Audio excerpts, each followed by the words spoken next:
Hello everyone, my name is Shweta Singh. Welcome to my channel. आज हम पढ़ेंगे प्रोडक्शन एंड कॉस्ट के बारे में।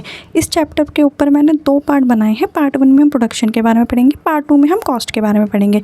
पहले देख लेते हैं कि प्रोडक्शन क्या होता है। प्रोडक्शन एक ऐसा प्रोसेस होता है ना, जिसमें सारे इनपुट्स लगा के हम आउटपुट क्रिएट करते हैं। अब इनपुट में कौन कौन सी चीज़ें आती हैं? लैंड, लेबर, कैपिटल, ये तीनों चीज़ें लगती हैं, फिर जाके हमारा आउटपुट तैयार होता है।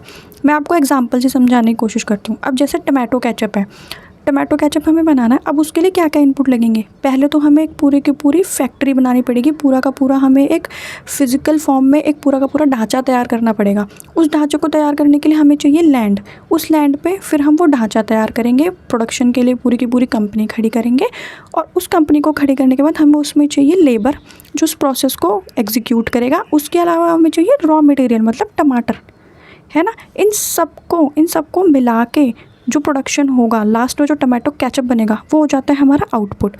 ठीक है। सेकंड हम पढ़ेंगे cost of production. Cost of production क्या होता है? प्रोडक्शन करने के लिए, मतलब उस टमाटो केचप को बनाने के लिए कौन कौन सी चीज़ें लगी थी, उन चीज़ों की जो कॉस्ट होती है ना, वो कॉस्ट ऑफ प्रोडक्शन हो गई। जैसे कि टमाटो केचप बनाने के लिए टमाटर लगे थे, तो टमाटर की कितनी कॉस्ट थी। जो मशीन यूज़ हुई, उसमें जो इलेक्ट्रिसिटी यूज़ हुई थी, उसकी कितनी कॉस्ट हुई। जो लेबर यूज़ हुए, उन लेबर को कितना वेज दिया, वो सब की मिला के जो कॉस्ट होती है ना, वो होती है कॉस्ट ऑफ प्रोडक्शन। फिर आता है हमारा रेवेन्यू। रेवेन्यू क्या आता है? जब हम उस टमाटो केचप की बॉटल को सेल कर देते हैं ना, बेच देते हैं ना, और उसको बेचने के बाद जो हमारे पास पैसा आता है, वो होता है रेवेन्यू। फोर्थ है हमारा प्रॉफिट, या हम उसे लॉस प्रॉफिट इस तरीके से समझने की कोशिश करते हैं। प्रॉफिट क्या होता है कि अब वो टमाटो की केचप हमने 100 रुपये में बेची थी, बेच दी हमने, ठीक है। अब बेचने के बाद हम कैलकुलेट करेंगे कि वो टमाटो केचप तैयार कितने में हुई थी, ठीक है, कि उसका रेवेन्यू तो आया 100 रुपये, और उसमें एक्चुअली कॉस्ट कितनी लगी थी। मान लो कि उसमें कॉस्ट लगी थी बनाने में 50 रुपये, और उसे हमने बेच दिया 100 रुपये में। तो अब जब हम 100 रुपये में से, मतलब रेवेन्यू में से 50 रुपये माइनस कर देंगे जो उसकी कॉस्ट लगी थी, तो हमारे पास कितने आए? 50 रुपये आए। वो हो जाता है हमारा प्रॉफिट। और ऐसे ही बनाने में हम लगे हैं उसे 50 रुपये, लेकिन हमारी केचप की बॉटल बिकी नहीं रही है, वो जाके बिकी है 40 रुपये में। तो अब हमने 50 में से 40 माइनस किया, हमारे पास कितने रुपये आए? 10 रुपये। तो हमें अब इसमें क्या हुआ है कि हमें 10 रुपये का लॉस हो गया। तो ये था प्रॉफिट और लॉस का कॉन्सेप्ट। नेक्स्ट हम पढ़ते हैं प्रोडक्शन फंक्शन क्या होता है। फंक्शन क्या करता है? फिजिकल इनपुट्स में और फिजिकल आउटपुट में हमें रिलेशनशिप बताने की कोशिश करता है। फिजिकल इनपुट वही हमारे लैंड, लेबर और कैपिटल हो गया। फिजिकल आउटपुट मतलब उन तीनों चीज़ों को यूज़ करने के बाद जो हमारा आउटपुट तैयार हुआ है वो, ठीक है। अब प्रोडक्शन फंक्शन को हम रिप्रेजेंट किससे करते हैं? प्रोडक्शन फंक्शन को रिप्रेजेंट करते हैं Q से। उसके बाद देखो मैंने यहाँ पे लिखा हुआ है Q is equals to F मतलब फंक्शन, L मतलब लेबर, और कैपिटल को हम डिनोट करते हैं K से, कि Q जो है वो फंक्शन है लेबर और कैपिटल का। तो ये होता है हमारा प्रोडक्शन फंक्शन।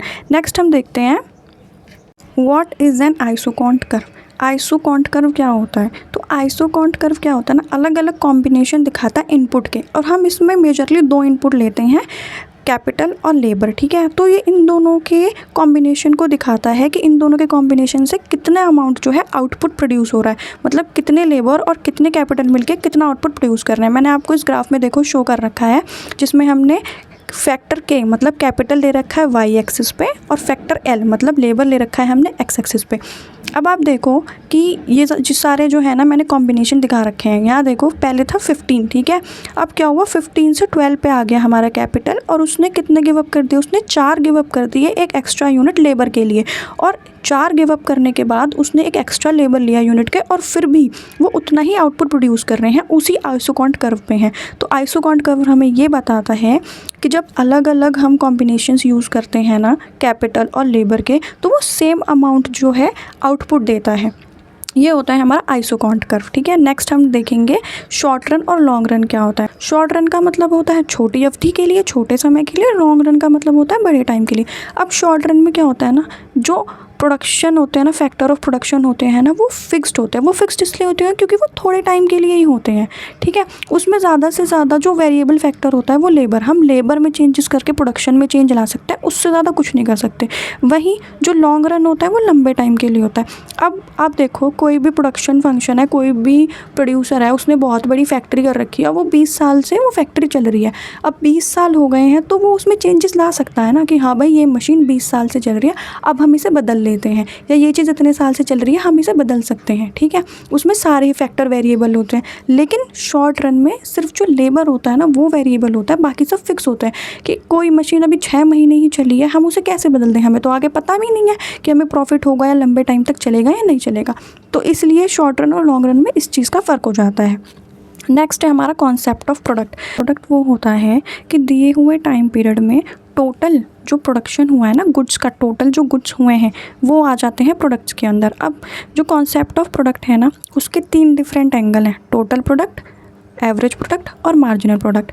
टोटल प्रोडक्ट क्या होता है? टोटल प्रोडक्ट का मतलब होता है टोटल क्वांटिटी जो प्रोड्यूस हुई है ना स्पेसिफिक टाइम पीरियड में, वो हो जाती है टोटल प्रोडक्ट। अब जैसे कि 6 लेबर ने 10 किलो वीट किया है, तो टोटल प्रोडक्ट क्या हुआ? 1 लेबर ने हमारा 10 किया है, तो 6 लेबर ने कितना किया? 6 लेबर ने कर लिया हमारा 60 kg वीट। ये हो गया हमारा टोटल प्रोडक्ट। सेकंड है हमारा एवरेज प्रोडक्ट। एवरेज प्रोडक्ट में क्या होता है, हम इसमें कैलकुलेट करने की कोशिश करते हैं कि एक यूनिट ने कितना प्रोडक्शन किया है, ठीक है। अब अभी हमने देखा कि टोटल जो प्रोडक्शन हुआ है वीट का वो हुआ है 60 kg और लेबर कितने थे? लेबर थे 6। अब हमें पता लगाना है कि एक लेबर ने कितना किया है, तो 60 मतलब टोटल प्रोडक्शन अपॉन यूनिट्स कि कितने यूनिट्स से किया है अपॉन 6, तो हमें पता चल गया कि एक लेबर ने 10 kg वीट का प्रोडक्शन किया है। ऐसे हम निकालते हैं एवरेज प्रोडक्ट। एवरेज प्रोडक्ट का फॉर्मूला देखो मैंने लिखा हुआ है, average product is equals to total product upon unit. Next है हमारा मार्जिनल प्रोडक्ट। मार्जिनल प्रोडक्ट क्या होता है कि जितना भी प्रोडक्शन हो रहा है ना उस प्रोडक्शन में जब हम एक और लेबर हायर कर लेते हैं ना, और वो लेबर जो प्रोडक्शन कर रहा है, जैसे कि पहले 6 लेबर 60 कर रहे थे, अब हमने एक और लेबर ऐड कर दिया, अब हो गए 7 लेबर। 7 लेबर ने मिलके किया 70 किलो वीट प्रोड्यूस किया है। तो अब एक एक्स्ट्रा लेबर ने कितना प्रोड्यूस किया है? 10 kg। तो वो हो गया हमारा मार्जिनल प्रोडक्ट। वो जो 10 kg एक एक्स्ट्रा लेबर ने प्रोड्यूस किया है वो हमारा मार्जिनल प्रोडक्ट हो जाता है। मैं आपको इसे इस टेबल के थ्रू एक्सप्लेन करने की कोशिश करती हूँ। यहाँ हमने लिया क्वान्टिटी ऑफ लेबर, ये टोटल प्रोडक्ट, ये मार्जिनल प्रोडक्ट, ये एवरेज प्रोडक्ट। अब देखो जब एक वर्कर था तो टोटल प्रोडक्ट 5 हुआ, मार्जिनल प्रोडक्ट भी 5 ही रहेगा और एवरेज प्रोडक्ट भी 5 रहेगा। लेकिन जब क्वांटिटी ऑफ लेबर 2 हो गई, जब 2 लेबर हो गए, तो टोटल प्रोडक्ट कितना हुआ? 15। मार्जिनल प्रोडक्ट हमारा 10। मार्जिनल प्रोडक्ट हमारा 10 कैसे आया? मैंने आपसे क्या कहा था, जब एक एक्स्ट्रा यूनिट ऐड होती है और वो यूनिट जो एक्स्ट्रा प्रोडक्शन करती है वो हमारी मार्जिनल हो जाती है। अब जैसे पहली यूनिट ने, एक लेबर ने 5 किया था, जैसे दूसरा आया 15 हो गए, तो मतलब पहले 5 था अब 15 हो गया। 15 में से हम 5 माइनस कर देंगे तो हमारे पास बचा 10। वो 10 हो गया हमारा मार्जिनल प्रोडक्ट। थर्ड है हमारा एवरेज प्रोडक्ट। एवरेज प्रोडक्ट है हमारा 7.50। 7.50 कैसे है? अब हमें पता लगाना है कि दोनों लेबर ने मिलकर कितना प्रोडक्शन किया है, एवरेज प्रोडक्शन कितना किया। तो हमने क्या किया, टोटल प्रोडक्ट था 15 अपॉन 2, तो हमारा आ गया एवरेज प्रोडक्ट, ठीक है।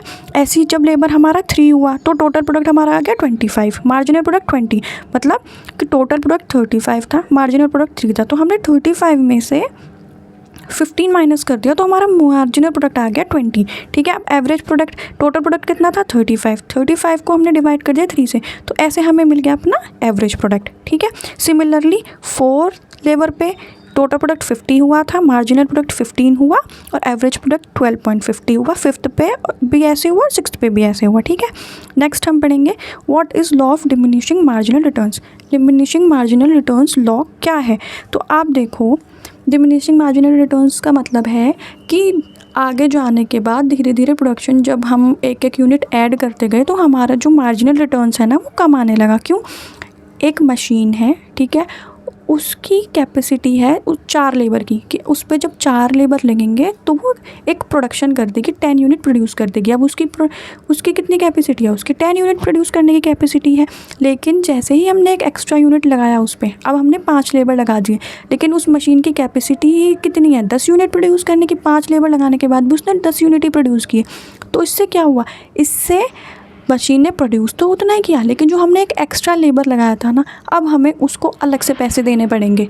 तो इससे क्या हुआ? हमारे जो मार्जिनल रिटर्न है वो कम आया ना। पहले हम 400 रुपये आ रहे थे, ठीक है, सब कुछ करने के बाद हमारा प्रॉफिट 400 रुपये का हो रहा था।